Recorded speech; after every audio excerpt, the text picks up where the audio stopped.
He said, not as often as I should have.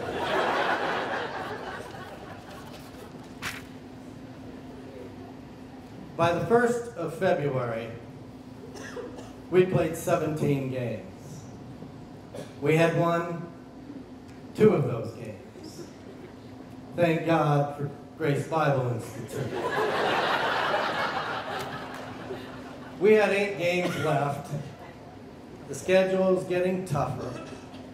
Coach's initial thoughts about making a career choice looked pretty accurate. But we won the next 6 out of 8 games because we finally figured out what Coach wanted us to do. We'd become a confident team because he put us in a position to succeed, which is what all coaches do. We weren't very big, we weren't very athletic, but he forced us to be a disciplined team. Before Coach came to Bellevue College, we were a ragtag, undisciplined group of folk. We all wanted to win at this level, but we didn't know how.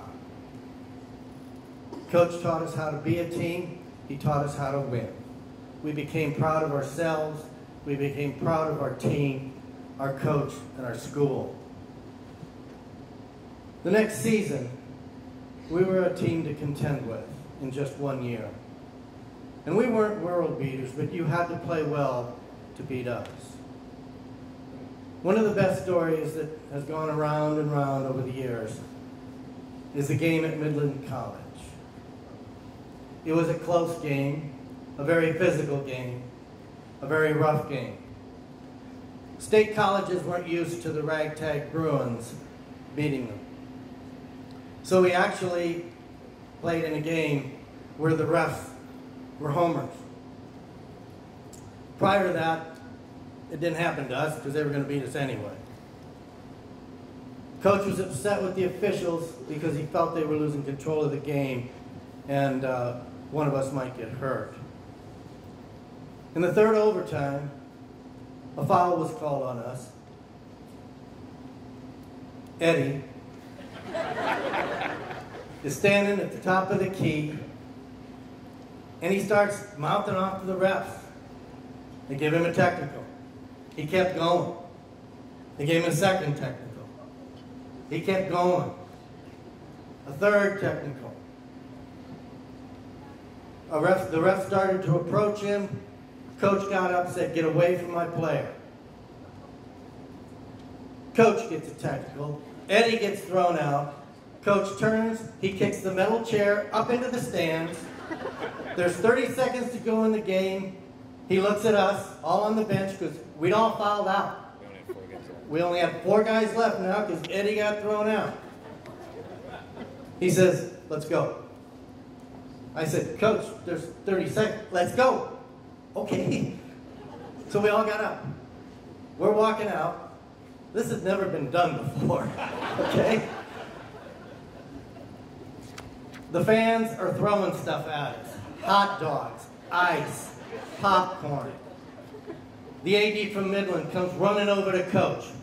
He says, "You can't do this, Mosser." I was right next to you. "You can't do this, Mosser. In fact, I'm calling the NAIA office about you." And you turned and looked at him and said, "What are you going to do? Keep us out of the national tournament?"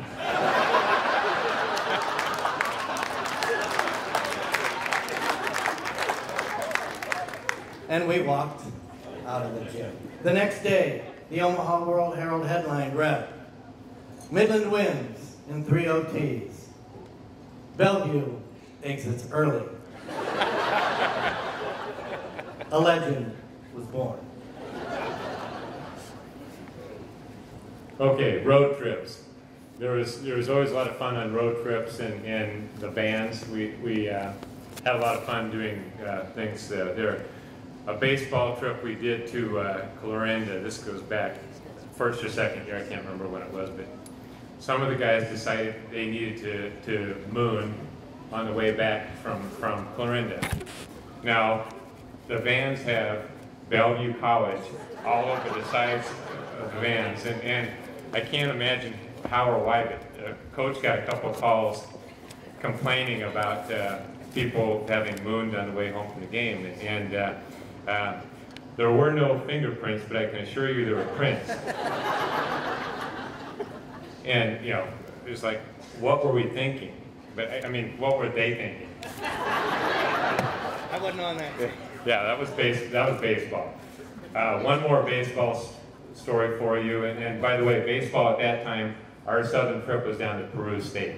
That's as far as we got. But one of the baseball players was dared to streak around this very building, or around the building, and then climb up a rope climb. Now, I told this individual that if he showed up, I wouldn't use his name, but Bill Schultz is not here tonight. So Coach was next door at a meeting at the administration building, walks back in early, and Bill Schultz is somewhere right over there, completely naked on this rope. And you guys probably think that shock and awe was first thought of in the Gulf War. It was shock and awe, but there was more shock than awe with Schultz. When Jennifer was born, and she looks the same as she did then, Coach asked my girlfriend at the time, and my wife now, Mary, I think Gloria asked us to babysit. And so we drove out to the house out on about 100 and something in Maple. And I figured, you know, he trusts me, I guess. That's a good thing. So he and Gloria are ready to walk out the door. And he turns to Mary and I and he says, I've got 2 rules. Stay out of my beer and stay out of my bed.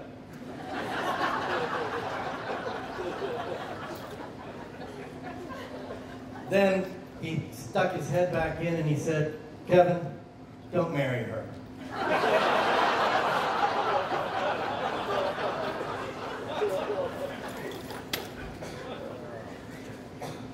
One of the great things about Coach is that even after ball players graduated, we were still friends and we still had a chance to hang around with Coach.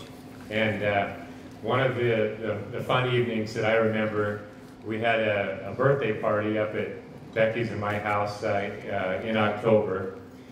And we had a sheet cake there for everybody to go ahead and celebrate. And what started out as a harmless touch the cake and you know, put on somebody's nose or whatever, within a matter of 2 or 3 minutes, spontaneously was a cake fight all across our kitchen. And that was a lot of fun, but it just reminded me about the funny part of that story was that Coach was a little overserved that night. I think it was whiskey, but I'm not sure. The next morning he had a hangover. He woke up and he put a washcloth on his head, just right over his forehead because he was feeling so bad. He went back to sleep, and about half an hour later he woke up and he thought he was blind.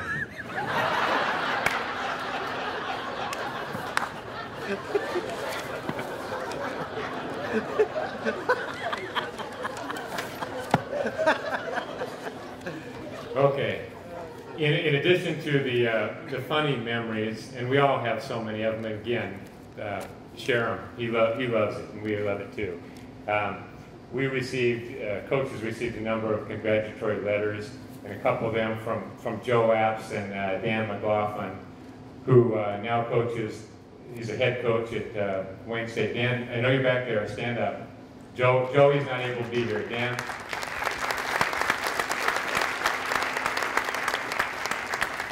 Now, this letter, I don't know how a football coach can write such a mushy letter. But I'm not going to read it all, but I think if I just read you a sentence or two, it kind of gives you the essence of how we all feel about Coach.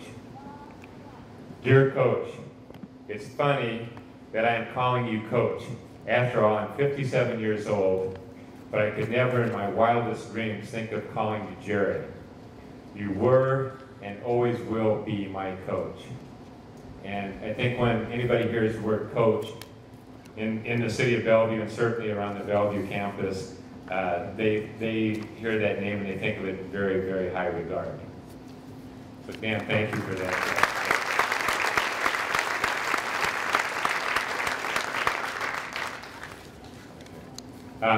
My personal story, I wanted to quickly, my relationship with Coach, when I was a junior in high school, my father passed away. He had a heart attack, actually driving my family to my very first basketball game at Civic Auditorium.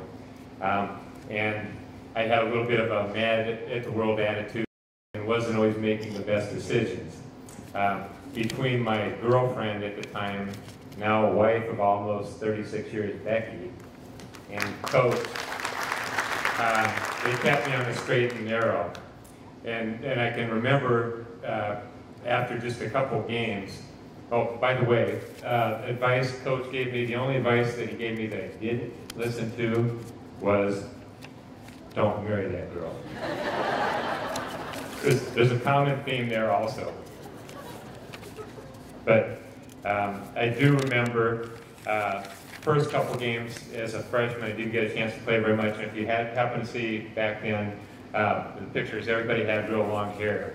But Coach took me in his office and he said, I'm paraphrasing, it's something along the lines of, you have to decide if you want to be part of this team.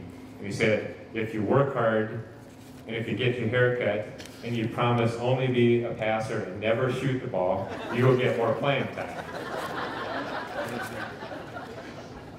I got my hair cut, I straightened out my act, and started every game thereafter with the exception of the senior night and away game. And so, Coach, I thank you so much for being a mentor and a big brother when I needed one.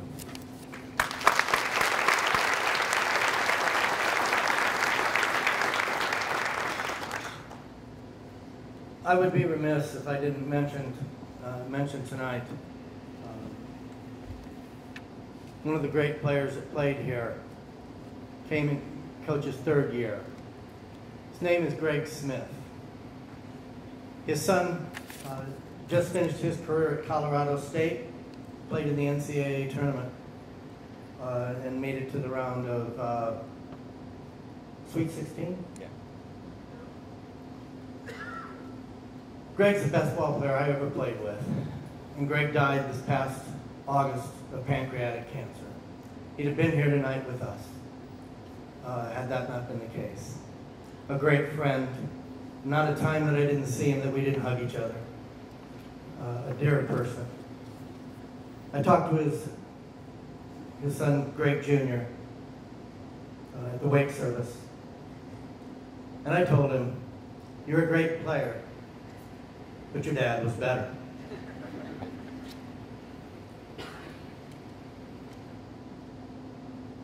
In my junior year, we were having a good season. I'd gotten a little full of myself. Coach could see it. I wasn't playing as hard. Terry Cadwell had seen it. Sharp tongue, remember? I mentioned that. And he put me on the bench. I went home that night, and after that game, didn't play very much. And I had it all planned in my mind. I was marching up to his office, and I was going to talk to him about, what are you doing? So I did just that. I walked in. He's sitting at his desk. I said, Coach, I don't understand why I'm not playing. He looked up at me and he said, well, you're lazy and you're not playing defense, and if you don't start playing defense, you'll never play again. Now get the hell out of my office. Again, Lord,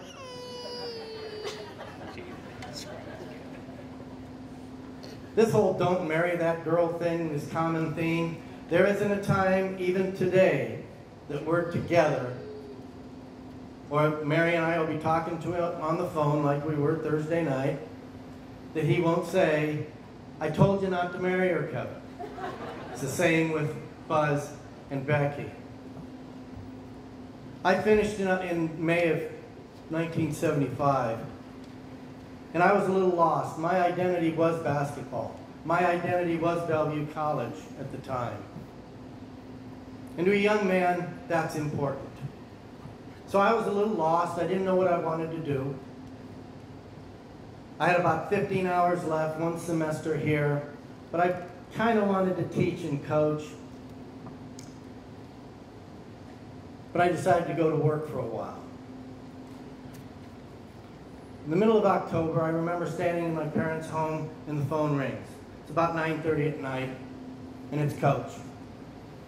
And he says, "When are you going to finish school?" I started to give my reasons for not going back right away. He said, "I'm going to stop you right there. When are you going back to school?" And I said, "Okay." So I started back in January of 1976, and I didn't finish until all of my graduate work was done in 1991. And when I wrote my dissertation, which is a book nobody reads, including the author, you thank everyone in your life that's been important. And that last line of that dissertation, and says, "Finally, I want to thank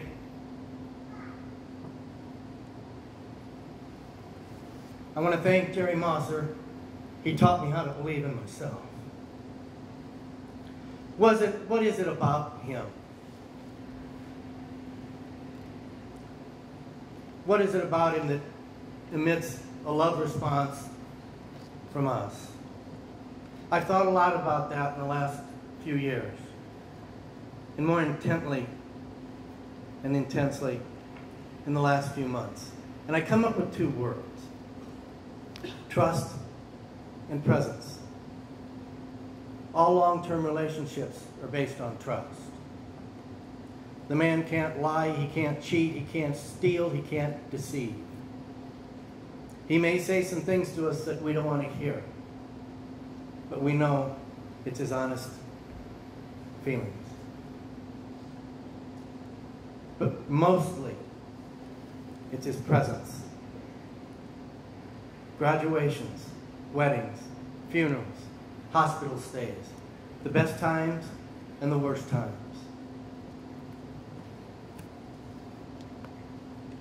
When my parents died 11 days apart, who was there? When we thought my wife was on her deathbed, who was there? When I was in the hospital, who was there? He's present. When my brother died a year ago, he was there. A lot of people avoid funerals and hospitals because they don't know what to say.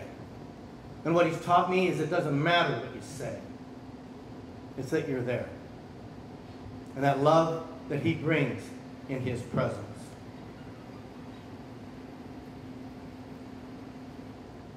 I was reading from a devotional this morning at 5:15.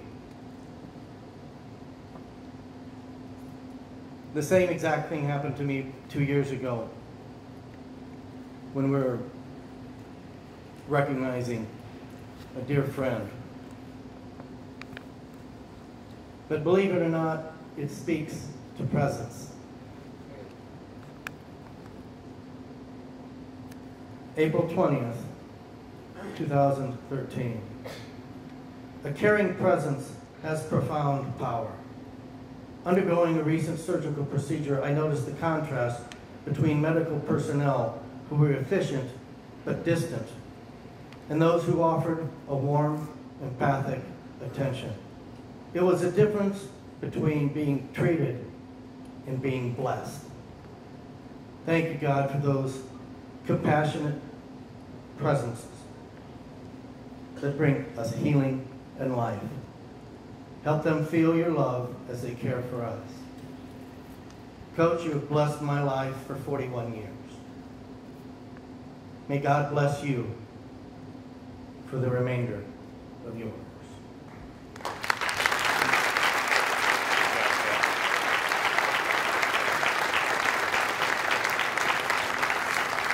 At this time, we would like the committee to join us, and we would like Coach and Gloria to stand right here.